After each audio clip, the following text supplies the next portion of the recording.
grandiosos avivamentos espirituais, onde a igreja foi levantada das cinzas, onde as nações foram sacudidas pelo poder de Deus. Nós precisamos de um avivamento que venha acordar a própria igreja. Notem vocês que nós estamos vivendo um fenômeno do crescimento numérico da chamada igreja evangélica. Mas ao mesmo tempo não tem nenhuma transformação, não tem nenhum impacto, não tem nenhuma mudança da tessitura moral do país.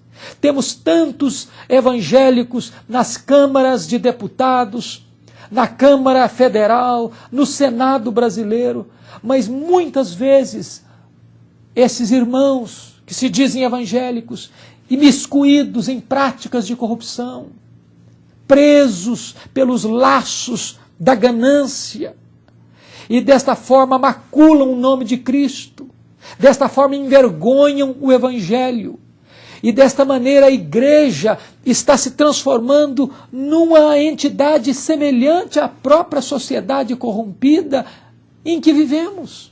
Quando, na verdade, o projeto de Deus para a igreja é que ela seja tirada do mundo, não geograficamente, mas tirada no sentido de viver uma vida separada para Deus, para voltar para o mundo com uma mensagem de salvação, como sal, como luz, como perfume, como elemento transformador e influenciador. Nós precisamos de um avivamento que traga para a igreja transformação de vida, de caráter, onde ser crente, ser um cristão, realmente vai ser um símbolo de uma vida nova, de uma vida transformada, de uma vida mudada, de uma vida que glorifica a Deus. O Senhor Jesus Cristo, quando chega em Atos dos Apóstolos, ele diz para os seus discípulos: mas recebereis poder ao descer sobre vós o Espírito Santo, e sereis minhas testemunhas, tanto em Jerusalém, como em toda a Judéia e Samaria e até os confins da terra. Jesus estabelece aí o propósito para o qual a igreja deva ser revestida com o poder do Espírito Santo. Primeiro, a igreja precisa do poder do Espírito Santo para deixar de lado a especulação teológica para entrar no campo da ação missionária. Os discípulos estavam preocupados, vai ser nesse tempo em que o Senhor vai restaurar o reino a Israel? Eles estavam preocupados com datas, com tempos, com épocas, com a questão da escatologia, com o tempo do fim. Mas Jesus disse, vocês devem focar a atenção de vocês na missão. Vocês vão receber poder, é para serem testemunhas, é para levarem o Evangelho, é para anunciarem esta boa nova da salvação. Quantas vezes nós nos reunimos domingo após domingo, na escola dominical, nos cultos durante a semana, e nós ouvimos, e nós ouvimos, e nós ouvimos, e nós ouvimos, e nós discutimos, e nós nos deleitamos, mas trancamos esta mensagem dentro de 4 paredes.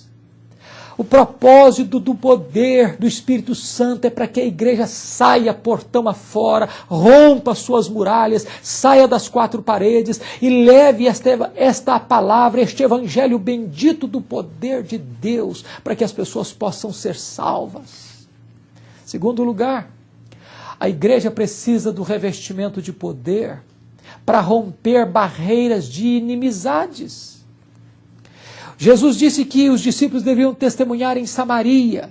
Havia uma muralha de inimizade entre judeus e samaritanos. Quando o evangelho chega, quebra-se o muro da inimizade, rompe-se o preconceito, acabam-se os ranços, quebra-se o princípio das contendas, das disputas, das querelas, das invejas, das desavenças dentro da igreja. Nós precisamos de um derramamento do Espírito, de um revestimento de poder que traga reconciliação, que traga cura para as feridas, que traga solução para as contendas domésticas na própria igreja. Mas em terceiro lugar, nós precisamos do poder do Espírito Santo para nós sermos testemunhas. E a palavra testemunha na língua original é mártir. Nós precisamos de poder para dar a nossa vida para Jesus, para dar a nossa vida pelo Evangelho, para nós pregarmos este Evangelho a tempo e a fora de tempo, não medirmos esforços, não estarmos preocupados se vamos ter dinheiro, se vamos ter sucesso, se vamos ter fama. Nós precisamos sim elevar esta palavra em qualquer lugar, em qualquer circunstância, como o apóstolo Paulo fez, doente ou com saúde, preso ou em liberdade, aplaudido ou açoitado. Nós precisamos levar esta palavra bendita do Evangelho, e a igreja precisa de poder para pregar a palavra de Deus com autoridade, com graça, com fidelidade e com a unção do Espírito Santo de Deus. Mas finalmente, nós precisamos de poder para viver uma vida exemplar e uma vida extraordinária. Quando Pedro e João estavam indo para o templo, para a oração, eles encontram um paralítico à porta do templo. E diz a Escritura que aquele paralítico pede uma esmola para Pedro e João. E eles disseram para ele: olha para nós.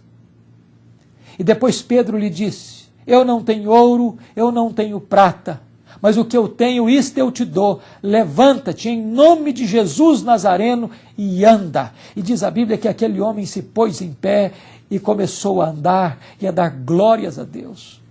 A igreja precisa de poder, não apenas para pregar aos ouvidos, mas também para pregar aos olhos. A igreja precisa de poder, não apenas para falar, mas também para viver.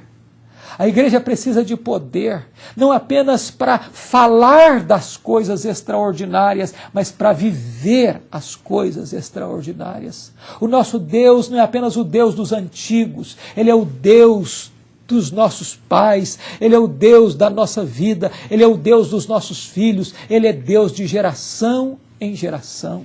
Nós precisamos de um revestimento de poder para que nós possamos experimentar tudo quanto Deus tem para nós. Não queremos nada daquilo que não vem de Deus, mas nós queremos tudo daquilo que é de Deus. Nós queremos aquilo que Deus preparou para nós. E o apóstolo Paulo diz que Deus é poderoso para fazer infinitamente mais do que tudo quanto pensamos ou pedimos, conforme o seu poder que opera em nós.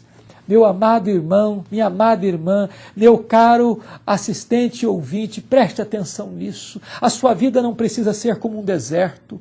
Você não precisa viver uma vida seca, infrutífera.